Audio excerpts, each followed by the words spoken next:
Welcome to episode 130 of the Women of the Military podcast. Before we get started with this week's episode, I wanted to say thank you to Mission Entrepreneur for sponsoring this episode. Not only will I talk to Jen Griswold, the owner of Mission Entrepreneur, about her time in the Air Force, but I will also talk about her transition from active duty to business owner. And this week, they're launching their newest product, which I'm so excited about, and it's called Boss Lady Bio. When I found out about this, I was looking into creating a personal website and was a little overwhelmed with how much it would cost to pay to have it done and to host it and to do all the things to have my own personal website. But when I met with Jen and her team and learned about Boss Lady Bio, I stopped worrying about creating my own website and waited for this service to launch, because with a few clicks and less than 10 minutes, you can create your own personalized bio that you can change different themes with one click of a button, and it's just so exciting, and I'm really excited to share it with you.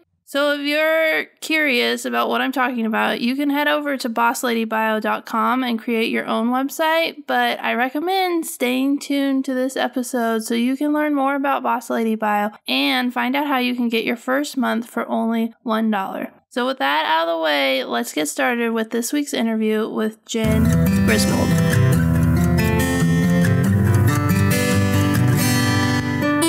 You're listening to Season 3 of the Women of the Military podcast. Here you will find the real stories of female service members. I'm Amanda Huffman. I am an Air Force veteran, military spouse, and mom. I created Women of the Military podcast in 2019 as a place to share the stories of female service members past and present, with the goal of finding the heart of the story while uncovering the triumphs and challenges women face while serving in the military. If you want to be encouraged by the stories of military women and be inspired to change the world, keep tuned for this latest episode of Women of the Military. Welcome to the show, Jen. I'm excited to have you here. Thanks for having me. I'm excited to be here. So let's start off with, why did you decide to join the military? So I never really expected that I would join the military. I am from a very small town in the state of Montana. And when I was growing up, I could see most people stayed in our little town and either worked for the railroad or there was a big oil refinery there. And that was like the glass ceiling for both boys and girls there. And there was recruiters that would come to our middle school and talk about the Air Force Academy. And I had a good friend who wanted to go. So I would go with her to listen to the seminars. And as it turns out, she did not decide to go that route. And I sat there and realized this was my ticket out of Montana. And my parents didn't have money to send me to college. So as much as I was a good student, I was our valedictorian at our high school, I still didn't really get great scholarships to pay for a full education. So the Air Force Academy was my ticket out. And it was probably the best thing I ever did for myself in hindsight. That's interesting that you went with your friend and then you were like, oh, this sounds interesting. I'm going to go check it out. She could have done the military too. She was a really crazy talented friend. And she is now the dentist in the little small town next to the one we grew up in. But she has a huge respect for the military. It's kind of a cool story that we share. So what was it like to go through the application and to attend the Air Force Academy? Well, it's a little intimidating, I would say. I think I was very eager to get in because I knew that was the best education I could get for free. I couldn't get a full ride scholarship to anything outside of Montana. So the process was a little intimidating. You have to do an interview with, either a congressman or senator from your state. So I did that very naively, just went in there and gave it my all. You really need to be a well-rounded leader. So thankfully I was, all we had to do in our small town was play sports. So I was the captain of multiple teams and I was a good student and I was student body president and all that kind of stuff. So that helped to be well-rounded and they can see that you are doing multiple things. And then, the whole process getting there is very intimidating as well. I mean, now I'm old, I'm 43 and I graduated in the year 2000, but back then they would cut girls' hair. So even before I went to the academy, you could see me with this little, little sort of bob haircut, but that looked like boy length, running in my combat boots around the park to get ready to go because I didn't want to be, the one that slowed anybody down. And thankfully, all that preparation helped. But even when I got there, as much as I had cut my hair ahead of time, they still chopped it off because it was part of the process of breaking you down. They don't do that anymore because I think it is a little bit insane. It takes a long time for you to grow your hair back when it's that short too. But, I think I definitely learned to be resilient because it was certainly not fun to, I look back now and I look like a little boy is what I look like in my pictures. Yeah, that's crazy. I didn't know they did that. I remember that when my friend went to West Point, he was talking about how he was going to have his hair cut and how he was a little nervous about it. It's like totally different if you're a woman and you have to get your hair all the way chopped off. That's crazy. Well, and think about it. Think of how far we've come. I mean, in those days, we couldn't choose even, whether you got your hair cut or not. Now we're to the point where, and I remember the biggest thing I got in trouble for at the academy was my hair, like if it was sticking out or if it wasn't in the bun right. And now we just this year freed the bun. So I feel like it's been a really great progression. Women are really making an impact in the military in a good way. So I'm encouraged. I agree. When they said they were going to let people have their hair in braids and ponytails, I was like, oh my goodness. I didn't know I was going to be that excited about it, but I was like, that's so cool because I always got in trouble because my hair I had always had flyaways and I hated hairspray. So I got in trouble all the time for my hair. And, the academy was tough. I would definitely say it's one of the toughest things that I've done, but because you go through it, I mean, as you know, because you go through it with your buddies, both men and women, my best friends came from those years, and every business success I've had started with something that came from the academy, whether it was a friend, a connection, something that stemmed from my time in the military. So I would definitely say it was challenging, but super rewarding and continues to reward me to this day.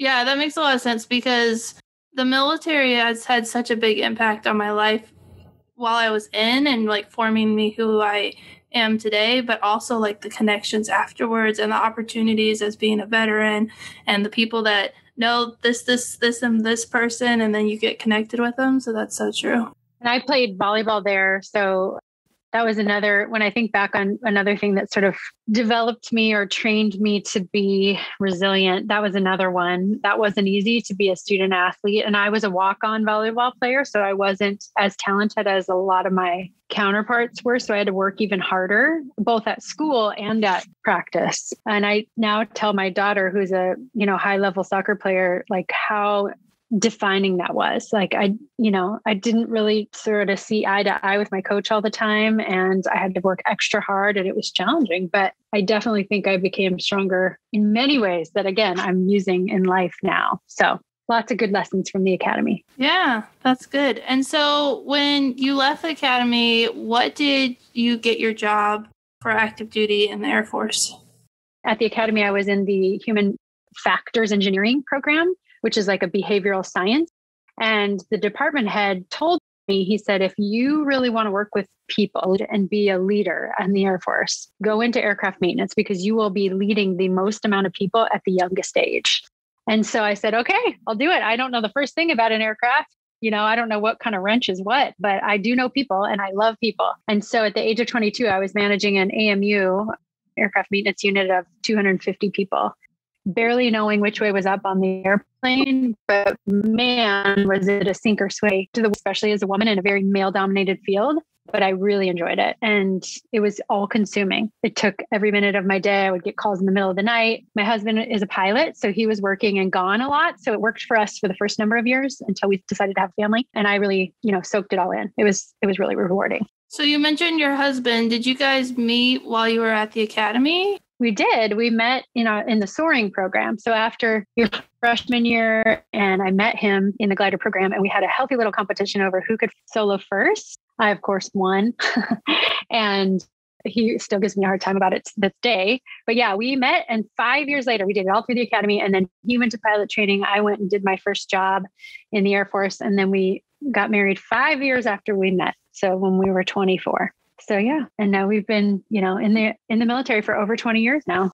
Yeah, and I understand the challenges of dual military without kids, because my husband and I were active duty for 6 years, and it was interesting. You were like, we were never together, so it was fine. Because I was like, when you're both active duty, you usually travel a lot and you're like missing, but it's okay because you have the understanding and you can talk on the phone. I mean, now you can FaceTime. And you could talk on the phone, and when you have a family, it gets more complicated. So before kids, did you have any challenges in the Air Force, being dual military or dealing with any other issues? Yeah, it's funny that you can tell a lot of C-17 flying, which is what he flies and what I was maintaining at the time. He was gone for 3 weeks, home for a couple of days, gone for 3 weeks. And it wasn't always the case that we could talk on the phone because he had to call our home phone and clicky. We thankfully were both very independent and both into our jobs. So I always tell him he was pretty lucky to get somebody who is so independent. But then when things were really getting heated up with the war, there was surges. I was working all the time. And it just really hit me that this is not a way we can raise a family. Like, he's gone all the time. I'm working all the time. We're both married to our work. So something's got to give if we're going to have kids. Being a woman in that male dominated field, I did an interview for a veterans thing a while back, and I had forgotten some of those instances too, where I realize now I never wanted to use being a woman as a crutch, but there are definitely some scenarios I remember now where, I think I was being, I don't want to say bullied, but I was definitely being looked at differently because I was a woman. And I always held my ground. I'm very proud of what I did. I never got myself in any really sticky situation morally, thankfully, but I definitely know that there were hard times just being a woman in that field that I look back on before kids. And then a whole new set of things happened once we started having kids, and those were different difficulties. Yeah. Maintenance is a tough career field for women. It's probably changing now, but it definitely would have been back then. Yeah. And, I think back as an officer, how many things I wasn't very understanding about. Like, I remember doing waist tests, for fitness tests and looking at women's stomachs and going, whoa, what happened? But this is before I had kids and I had a flat stomach and I was all in shape. But now I recognize, holy smokes, having kids does a number on your body. And it's not that the person wants to have a flabby stomach. It's just how it worked. And I look back now and wish I had had more grace on people for the things that, they were going through at the time. So, age gives you a lot of perspective. But to anyone who I judged while doing their tape test, I apologize now because I know what it's like to be a mom and to go through all the things. Yeah. Well, you just don't know until you know. And so the other thing I look back on too, just real quick, is that when we were surging and doing 12-hour shifts, like all the parenting things I didn't realize people were going through. The CDCs that, couldn't keep the kids any longer than 12 hours and people trying to juggle with their active duty spouse. Like, there's so many things that I could have been probably better at. But yeah, now you live and learn. Right. Yeah, for sure. So you said that life got a lot more complicated with kids. So can we talk a little bit about what the challenges were and what you guys decided to do? Yeah. So I completed my commitment to the Air Force after 5 years.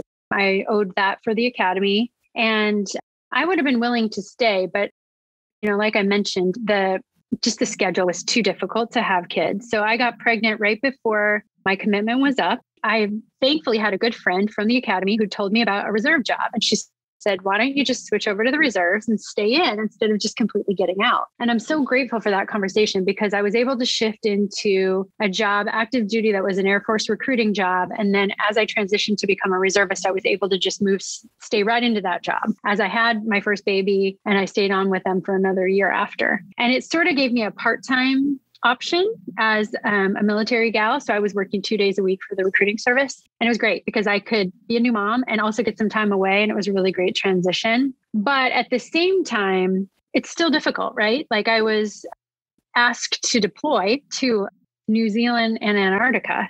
And I had said to myself, I would never leave my baby with both of us deployed. But my husband was also deployed to Germany. And the adventurous side of me said, I can't say no to this. I had to leave my son with my parents. And that was really tough as a new mom, but it was also really exciting. And now in hindsight, I'm super glad I did it because I have the stories to tell my kids. But those kind of moments are really tough, right? When you're trying to make those decisions and career on one hand, kids on the other, and wanting to do the right thing as a mom. I think everybody's felt some of those tugs. So it just, it was tricky. And I think I chose to do the after time. So I started out as a traditional reservist working on the weekends, and I would high five my husband on Friday night, and I would go to work and he would take the kids. And it was a real, juggle when we were younger and the kids were really little. And then as my kids got older, I transitioned into a lesser reservist role as an IMA, where I would just work 24 days a year at the Pentagon. And when they had games on Saturdays, I wasn't willing to miss them. So that was the right answer for me. And we found our way. And now, this past summer, I retired after 20 years in the total military, 6 years active duty and 14 in the reserves. And I'm really proud that I was able to do it that long. And both my kids have a GI Bill, one from him and one from me. And it's worked out. But yeah, it definitely was a juggle in all ways, both before and after kids. Yeah, and I think that people sometimes think, oh, the reserves, it is a great option, but it doesn't come without sacrifice. There's still a lot of sacrifice required to do that 1 weekend a month, or the deployments that pop up, or whatever is required.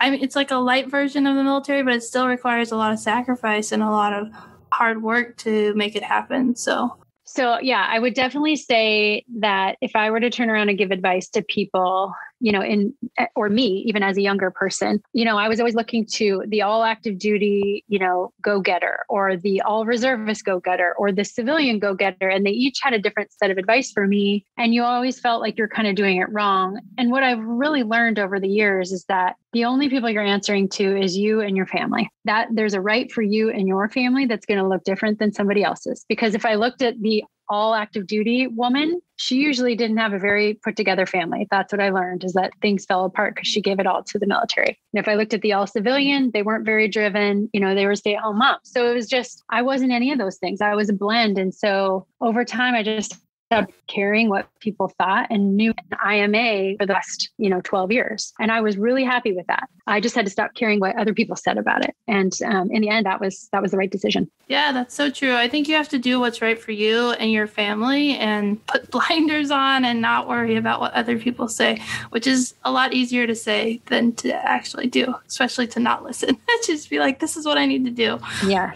I think the military is realizing that too, though. That's why they're changing the way they do retirement, the way, they cater to families. So I think that is evolving very slowly. I wish it would go faster, but I think they're realizing that people, they value their time. So the military can't tell you every little decision anymore. It's not like it once was. And my husband's in the process of transferring from the Space Force, and they're talking about doing 6-year tours instead of 3 to 4. And I think that's all for helping to build stability for families. I wrote my master's thesis on that very topic in 2001.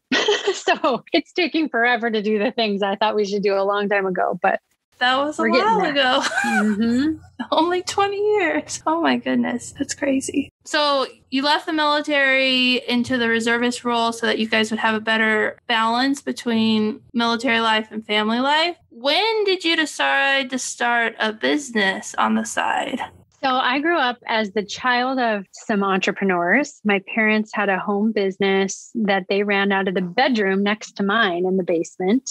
So I watched them do that. And as soon as I came to the place where I was getting out of the military and I was staying home with kids, I tried valiantly for 3 years to fall in love with stay-at-home motherhood. And I just felt like my brain wasn't used to its capacity at times. And I just remember this moment where I was sitting on the floor, my husband was deployed, both kids were sick. And I realized in that moment that I was kind of miserable.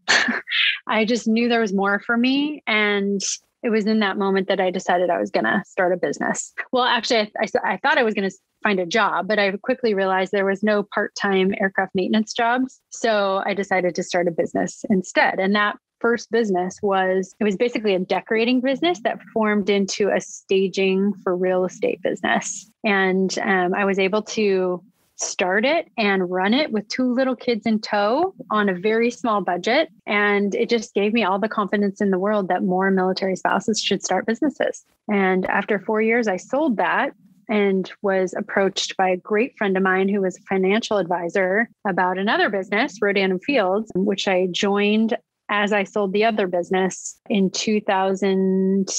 It would have been 2011-ish. And I've been doing that ever since and have now, had multiple other things since then. So it was really that miserable moment on the floor that caused me to start the business, just to say there's got to be a better way.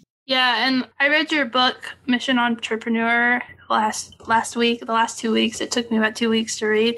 And I really liked how you told that story and the story of your parents in a little bit greater detail, and just how you had this like path towards entrepreneurship. And I think one of the great things about being an entrepreneur is like that you can make it work around your life, especially a military life where you might move or your spouse might be gone. And so I think I really enjoyed your book and how you took like the principles from military life and how you can use them in entrepreneurship. How did the book become a thing? So when I started my business, and Rodan and Fields has grown significantly, I think we have about 9,000 people on our team. It was almost like a social experiment. I was able to watch how this worked for people. And, not everybody does Rodan and Fields. I was also watching other friends do other businesses. So I started to see trends in what was happening and who was successful and why they were successful and which kind of businesses they were starting. And so, I've never met a more talented group of people than military spouses. I knew that from the start, but 90% of them are under or unemployed based on the statistics that we keep seeing. So it was just this real passion of mine to make sure that people understood they could start their own business. Stop waiting for the magic job that's never going to appear when you're moving every 2 to 3 years, and start your own thing. And in this digital world, you can take so many things with you no matter where you move. I mean, we've had friends from Ghana, Africa, or, Japan that have started very successful businesses as spouses. And so I just tried to put all my tips and experience and those trends that I had seen into the pages of the book as a little bit of a handbook for me, for when I was sitting on the floor going, what the heck do I do with myself? I didn't have anybody to look up to ahead of me to say, hey, let me tell you, here's what you're going to do. And so I wanted the book to be that guide for the lost spouse that just doesn't know what to do next. That's what I was hoping it would be. Yeah, I think it really was. And I've already recommended it to some military spouses who are like, what do I do? I'm like, read this book. Here you go. And one of my favorite chapters was when you started to ask people about like what were the biggest failures, and how people talked about how like the failures were what made them pivot or led to the next success. And so I think that chapter was like my favorite, and it really resonated with me and my story. I guess you were surprised. You said in the book you were surprised by the answers, but what did you learn from that part of the writing, that section of the book? Well, I think what everybody needs to know about entrepreneurship, which is very different than the way we see things in the military, because in the military, we say right or wrong, black or white, like we very much put things in boxes. Entrepreneurship is a whole journey of failures, and there will be a win in there somewhere, but mostly it's a lot of failure in strings of failures until you hit the win. And so just like with military life, which prepares you so well for it, you just have to be willing to fight through those failures, the hard things, to get to the good thing. And we've trained ourselves to do that through deployments and through, all sorts of weird things that we get thrown at us, quick PCSs and moving kids in the middle of the school year, and all the things that we prepare ourselves, for resilience for in the military work really well to set your mindset in the right place to be an entrepreneur. It's just that we need more of us so that, everybody knows that they can be an entrepreneur. So seeing my friends fail, seeing, everything not go rosy many times over, but then have it work out is such a great thing to be exposed to, because then, you're not wrong.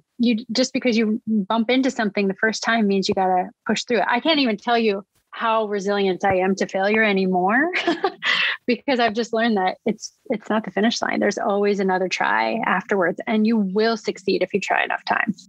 Yeah, that makes so much sense. In an interview, someone was like, what would you change in your entrepreneurship journey? And I was like, well, I can't change anything, because if I didn't have this failure, then I wouldn't have this success. And like everything builds on top of each other. And if you just had a straight line, it wouldn't get you where you are today anyways. Right. And, I think Steve Jobs, who was the Apple CEO that we all know as an icon, who was also fired from his own company prior to that, would have seen that as a failure. But he said in his last days of his life, you look back and you can't connect the dots at the time that you're going through it, but you'll see how they connect after. And I've seen that to be true many, many times over in this, journey that we've taken to get to where we are now. So yes. it feels messy and it's scary and it's awkward and you don't always know what you're doing, but I promise it always works out if you keep at it. I totally agree. So you mentioned that you started other businesses, and one of those businesses is Mission Entrepreneur. So how did that start? And then we'll talk more about what you guys are doing today. So once I was approached by a friend to write about what I was doing in her book, the same publisher asked me to write my story, in which the name became Mission Entrepreneur. And then from there, I realized I can't just stop there. Like, I need to now give people a way to start a business, right? So if somebody reads this book and they want to start their own small business in any of the categories that I recommend, I need to give them some resources, because that was the other thing I was missing when I started my design business was, okay, if I only have $2,000, where should I spend it? Somebody help me decide what's the most important thing to do first. And one of the first things I did was start a website. And it was a homemade website that I, toiled over in the middle of the night. And it eventually got trolled by people on the internet, and it wasn't very useful. And so I wanted to create affordable websites and branding, logos, and business cards and all the kind of things that you typically need in the first phases of your business. I wanted to give affordable resources to these women to be able to start that. But not only that, also give them a resource of other women who have been through it before, who can come alongside you and tell you, this is how I would do it. Here's what I recommend. Let's do this together and let's get it done. Because what I found is that so many women stop themselves because they're paralyzed. They're worried about spending that hard-earned money and if it's going to be the right way to spend it. And they never get going because they get stuck in those decision-making loops. And so Mission Entrepreneur was really there to solve those problems, to help you get off to a good start with somebody coming alongside you and locking arms and making you get it done. So that's where Mission Entrepreneur came from. And then, of course, we've spun off lots of new things that we're excited about just from listening to our clients and what they need and what they want. Yeah, and I've used Mission Entrepreneur for when I launched my Girls Guide YouTube channel, and I had no idea what I wanted, but I was like, I want something. And I worked with the graphic designer, and she made the best logo, and I was so happy. And I was like, I don't know how you came up with, I want something, and you made this, and it's exactly what I wanted. And so I was really happy and was really thankful because, like you said, it was reasonably priced in a way that I could make that investment in myself instead of trying to do it myself and have it not look good at all. And I think it's just great that there's so many tools and resources out there that you guys have created. And, one of the things, too, that I think women beat themselves up for, again, is not knowing the answers. And so what we've done with the journey that we take a client through is we start with a marketing clarity call to just say, what is your business going to do? And let's put some words to that. How are you going to talk about that? And we have an amazing copywriter who will sit and just listen and put it into something that makes sense. And then we move you through into branding, where you create the logo and the look that that you're talking about, Amanda, what matches the thing that you're trying to achieve. And that's where graphic design comes into play. And then if there's, not a website or they want a website, we'll put all that together, the words, the images onto a website that, portrays what they want. Now we can even take them through to memberships and to courses if they want. So we've got a lot of resources that we can offer to those startup businesses. And it's really fun because what I see is that once somebody has that look and feel that feels like it's them, they're proud of it and they're really excited to go talk about it, which means they want to amplify their message. And I can see the confidence in the way that they market themselves after they've been through all of our wickets. Yeah, and we'll link to your website in the show notes so that people can find it easily. But I know that you guys are working on a new project that I'm really excited about, and I've been a little bit behind the scenes, so I've been waiting for this. So what are you guys working on now? Yeah, so we have built a lot of websites for people and, listened to a lot of clients. And what we discovered is that there's a whole missing product out there for the person that's not quite ready to go to the length of spending $700 to $1,500 on a website, but who has social media accounts and wants to market themselves. There needed to be something in the middle. And when we started looking at the link in your bio on your social media accounts, the resources out there were really basic. There's a list of links, but it's really basic and it doesn't really give you a whole lot of pizzazz. So we discovered we could use our website making, design skills and this amazing coder that we have to kind of tweak everything down to make mini websites for your social media so that you can use that link in your bio to create a mini website to market yourself and to market the products that you really want to put out there. And they don't even have to be business related. We've now learned that this can really work for anybody. So I was telling my mother-in-law, she said, well, this sounds like something for just business owners. And I said, well, yeah, business owners, obviously I'm going to put my services for whether I'm talking about skincare or websites or my book, I can put that all on my mini website in my Instagram link. But you're like the church lady, my mother-in-law, where you've got your Zoom link for your Bible study and you've got your Zoom link for your bridge group. And you've got all these other little things, your volunteer ladies, and all those links can go on her bio. So we call it Boss Lady Bio. Designed just for women. We've got a whole bunch of templates that are kind of fashionable to match whatever kind of personality you have. And we're going to be dropping new templates into the mix every quarter so people can kind of change their outfit as they feel necessary. But it gives somebody a really affordable option to either use our free version if their budget is that tight. And I wanted to make sure that we kept something free because the startup woman doesn't always even have $10 to spend, So there's that, or we have the upgraded templated version that's a little prettier and it's $11.99 a month, but it can be that mini website that's super duper affordable to be able to splash all over your social media and sell your cupcakes or sell your skincare or sell your handbags that you make or whatever, to be able to achieve this flexible entrepreneur mindset that I so, wholeheartedly believe in. Yeah. And I was actually working with my husband on building a website to go in my Instagram bio when I found out about this. And I was like, okay, husband, you don't have to worry about it. I have this new plan and we don't have to, just because I really like how customizable it is and how easy it is to make the changes, and you don't have to do any coding. You just fill in the little boxes, and the link tree is what I was using on Instagram before. It was just a bunch of links, and this is something that I can use as a business card type contact, where it could be my website, but then it also can be on Instagram because it's just that one link, and it has pictures and all the stuff to make it easy for people to learn more about me. So I'm really excited about it, and I can't wait for it to launch, which it's going to happen the week this episode goes live, right? April 12th is when it will launch to everybody. We have a set of influencers that you'll get access, Amanda, on April 5th. But so if if you're a close friend of Amanda's, you can come to her and probably get a little extra goodie. But the general public will see it April 12th. And what we've added, even since you've seen it, Amanda, is we have a video function, much like an Instagram story, where you can introduce yourself. When somebody clicks on your bio link, they can click on your video and you can pop out and say, hi, I'm Amanda. I have a podcast. I'm a mom. And here's the thing I advocate for, military families or whatever. And they can check out all your links below. And then they go into your bio and they can actually visually see your products. They can see a business card at the bottom where they can immediately contact you to call you or email you.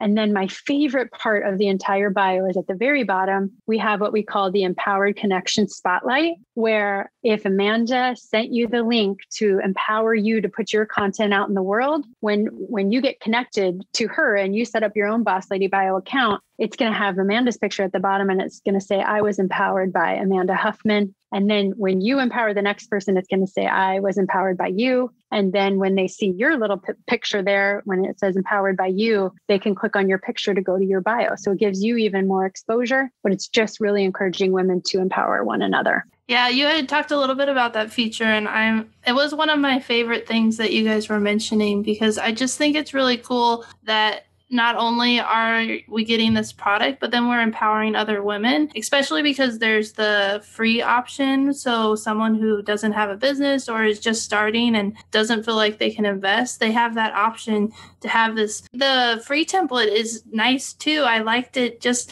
not as much, but almost as much as the other ones. Just, it's very clean and basic, and it has all the information that you need, especially if you're just a normal person who doesn't have all the business functions that are needed. And so it's cool that we can empower other women in a way, sharing a little bit of our story on the internet by creating these Boss Lady bios. Yeah. And this really plays into my overall philosophy on business.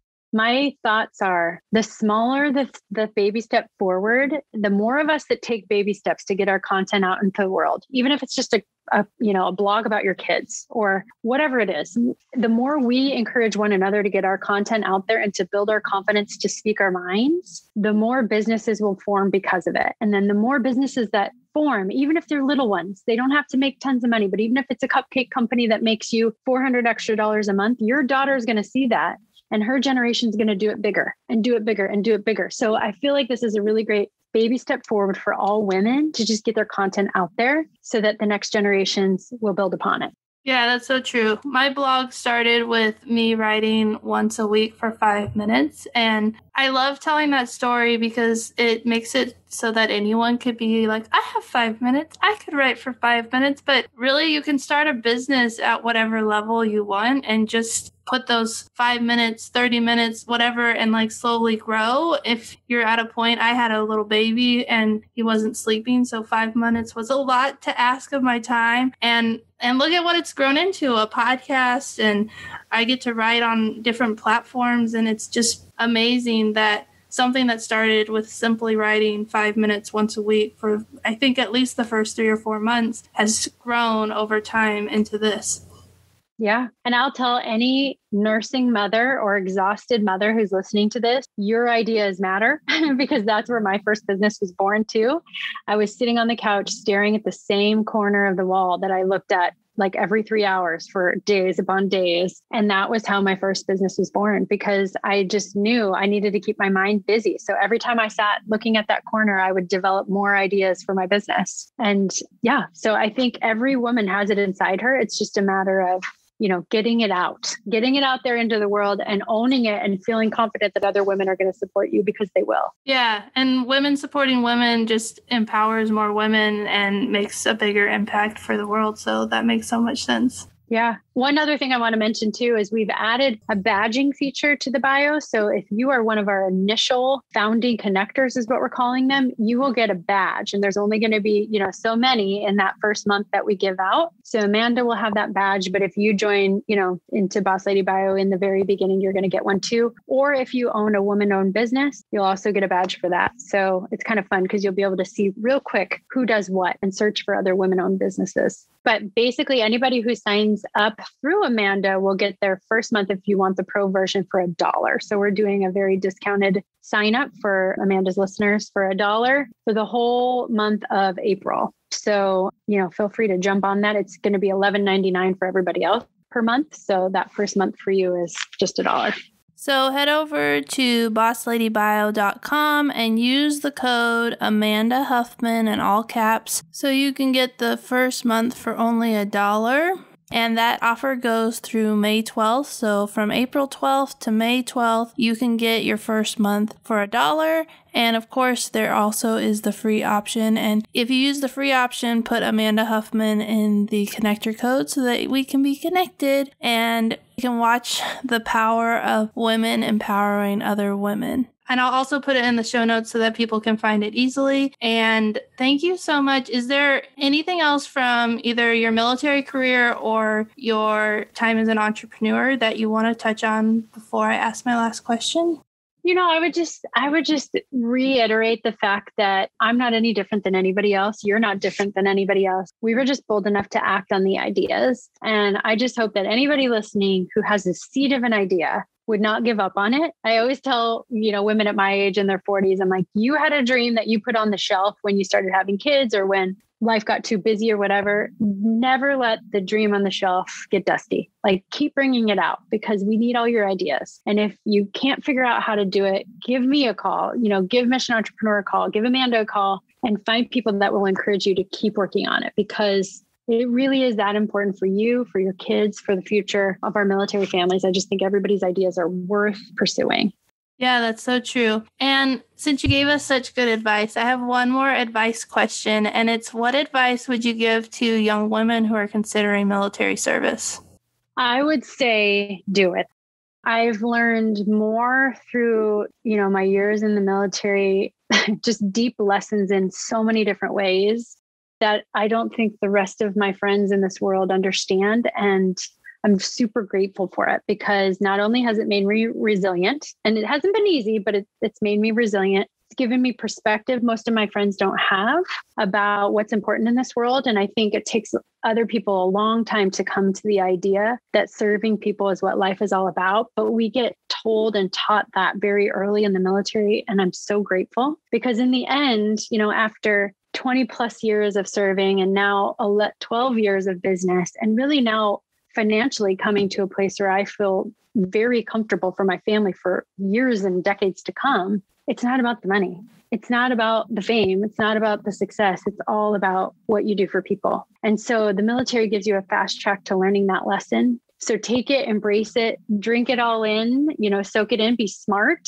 There are still lots of cases where smart women make poor decisions and find themselves in tricky situations that I never want you to have. And I'm so grateful that, I've sort of navigated without having to suffer from any of those decisions, but I know a lot of other people that have. But I think the military experience is still one of the best things you can ever give yourself. So go for it and then turn around and serve this world, whether it's through a business or through your military career or through your family. It's just the most amazing thing you're ever going to give yourself. I totally agree.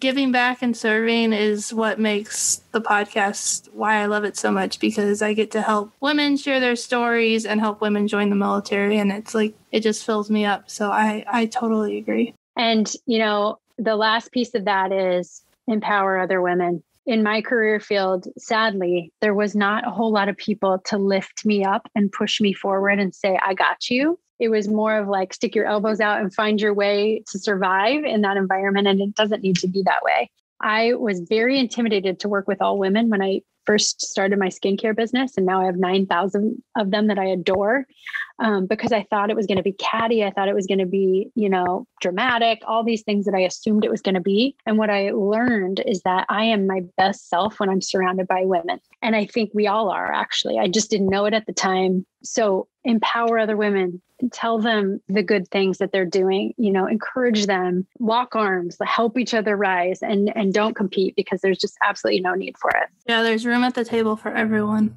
Thank you so much. I loved hearing your story of being in the military, even though I had gotten a little sneak peek by reading your book, but I'm just really excited to have this episode go live and to share about what you've done and what you're doing today. Well, thank you so much. And thank you for your support as well. I love being able to, promote each other and to, like I said, lift each other up. I think that's what it's all about.